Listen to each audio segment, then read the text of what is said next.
સુરતમાં મકાનની સીલિંગ ધરાશાયી થતા વૃદ્ધ દંપતી ફસાતા રેસ્ક્યુ કરાયું। ફાયર વિભાગે વૃદ્ધ દંપતીનું રેસ્ક્યુ કર્યું। નવાપુરા કારવા રોડ પર બની હતી ઘટના। દૂધસાગર ડેરીએ દૂધ ઉત્પાદકોના દૂધના ખરીદ ભાવમાં કર્યો વધારો। દૂધના ખરીદ ભાવમાં 10 રૂપિયાનો વધારો। દૂધના ખરીદ ભાવ 810 થી વધારી 820 રૂપિયા થયા। નવો ભાવ 1 એપ્રિલથી લાગુ થશે। દૂધના ભાવમાં 10 રૂપિયાના વધારાથી દૂધ ઉત્પાદકોને વાર્ષિક 42 કરોડનો થશે ફાયદો। જામનગરમાં મનપાના સિટી ઇજનેરને ધમકી આપી ખંડણી માંગવાનો મુદ્દો। અધિકારીના સમર્થનમાં બ્રહ્મ સમાજે કમિશનર અને એસપીને આવેદનપત્ર આપી રજૂઆત કરી।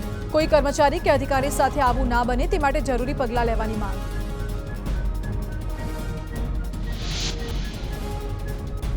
અમદાવાદના બાપુનગરમાં પિતાની હત્યા કરનાર પુત્ર જેલ હવાલે। ધૂળેટીના દિવસે મૃતક પિતાએ દારૂ પીને કર્યો હતો ઝઘડો। પુત્રએ પિતાને સમજાવતા બંને વચ્ચે બોલાચાલી થઈ હતી, જેમાં ઉશ્કેરાઈને આરોપી પુત્રએ પિતાને ધોકા વડે માર મારતા પિતાનું થયું હતું મોત।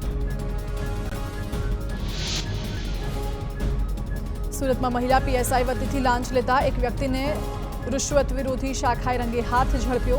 અરજી વિરુદ્ધ કાર્યવાહી ન કરવા માંગી 10,000ની લાંચ। સમાધાન બાદ ₹8,000માં સોદો નક્કી કરાયો હતો।